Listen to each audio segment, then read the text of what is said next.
Hi guys! So for today's video may pupunta ng kumare nyo.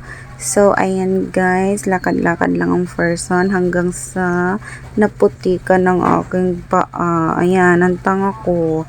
And naghihintay na sa akin ng aking hubby. Ayun, siya ang aking driver for today.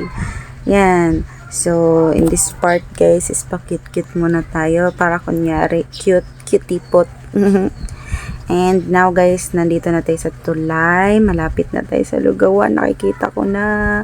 Ayan. Masarap talaga ang lugaw nila dito. Kaya binabalik-balikan namin. So, ayun, malapit na kami. Nag-order nga pala kami dito ng 2 picho sa halagang 55 pesos. At only lugaw na siya guys. At dito kumakain na kami. Nanggal ko nga lang pala dito aking moldable teeth guys para makakain ako ng maayos. Ayan, pinigaan ko pa ng kalamansi. Kasi masarap kasi pag may maraming kalamansi guys, talagang lasap na lasap mo yung sobrang sarap ng pagkakalugaw. Saka mayroong chili oil na sobrang anghang. Gustong gusto ko talaga yung sobrang anghang guys. Part na to tinali ko na yung buhok ko sa aking damit kasi hindi na talaga magkakaigi. Pray muna bago ang lahat at kain-kain. Yan, nangihingi pa rin ako dito ulit ng kalamansi guys kasi talagang parang kulang pa yung kanyang yung kanyang asim. Kaya gustong-gusto ko yung medyo maasim-asim talaga. Ayan, piga-piga lang ang person dito. And halo-halo. So, hindi nga pala ako magkiigi dito guys kasi yung buhok ko talagang nakakainis. At ito naman ang aking hubby. Gusto niya pala ng chili oil. Hindi niya pa nilagyan nung una. Asus, talagang pa-juicy pa. And now this part guys is nagtatanong ako kung magkano yung lugaw. Kahit alam ko naman na 55 talaga. Kasi simula nung buntis ako nun guys, hindi na ako bumalik dito. Ang huli kong kain dito is nung 3 months pa yata yung tiyan ko. Kasi hindi ko na siya magustuhan yung lasa. Ganun talaga pag buntis guys, nagbabago ang ating taste. Pero ngayon, gustong gusto ko na ang lasa niya. Kasi talagang iba talaga guys, masarap talaga yung lugaw nila. Dati, nung unang dating ko dito sa lugar na to, hindi ko talaga as in gusto. Kasi parang ayoko kasi nasa tabing kalsada, ganon, charm arte lang, diba? Pero nung natikman ko siya guys, masarap talaga. At talagang tinanong ko pa ulit kung magkaano. Talagang 55. Hihingi pa yan ng tawad ha.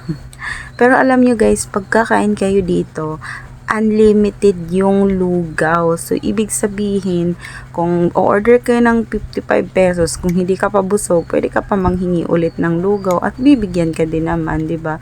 Pero syempre guys, kasi kontento na ako sa bigay nila, sa servings nila kasi sobrang dami nga naman, punong-puno yung hawong.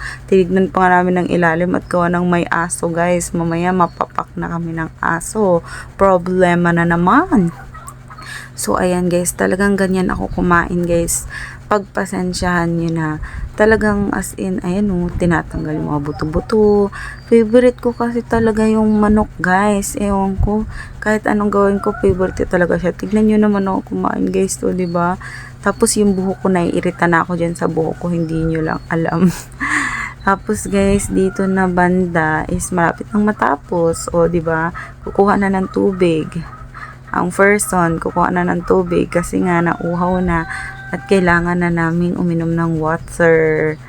Ayan, so this part guys, malapit na daw matapos. Talagang ninanamnam ko yung sarap ng chicken tapos lugaw. Alam nyo guys, habang nagbo-voice over ako ngayon, talagang nagugutom ako, char.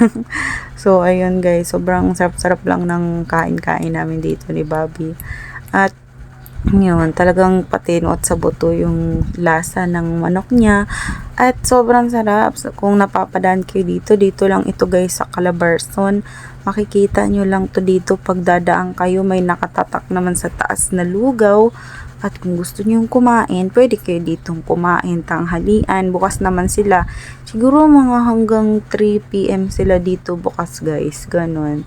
Tapos, masarap talaga guys. Meron silang leeg. Parang ang leeg nila ay 40 pesos or 45. Di ko lang sure. Ayan. So, natumba pa nga Ayan, inom-inom na ang first one ng tubig. Medyo malamig nga lang ang tubig, guys.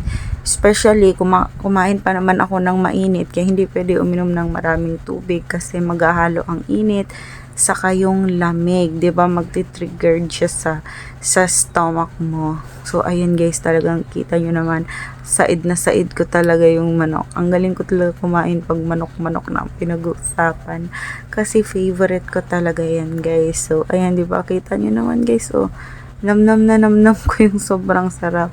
Oh, dyan na ako naghinaw guys. Pang mahirap version ito guys.